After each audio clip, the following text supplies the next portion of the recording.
حدیث کی راځي امام مسلم راوړی دی مشهور حدیث دی پیغمبر صلی الله علیه وسلم وی اذا كان رمضان فتحت ابواب الرحمه وغلقت ابواب جهنم وسلسله الشياطين کله چې رمضان راشي د رحمت دروازې کولاو شي د رحمت دروازې په ټول رمضان کې کولاو دي دا نه چې په اولنۍ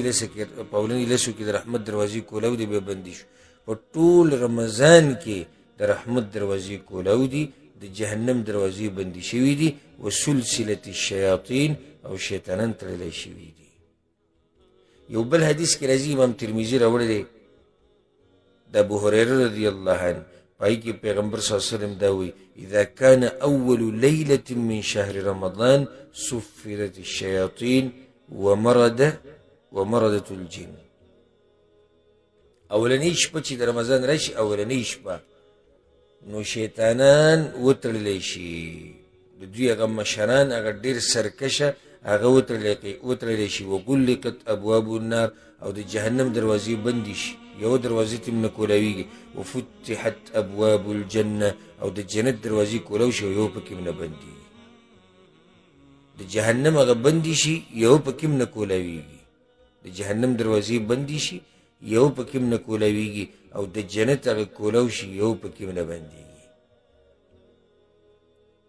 او د الله طرف نه आवाज کوونکی आवाज کوي یا باغی الخير اقبل ویا باغی الشر اقصر اے د شر اراده لرونکیا اے د ګناونو اراده لرونکیا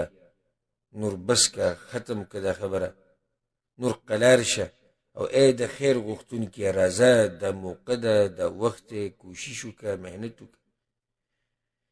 د دې لپاره مې دا حدیث وی ولله عتقاء من النار وذلك كل ليله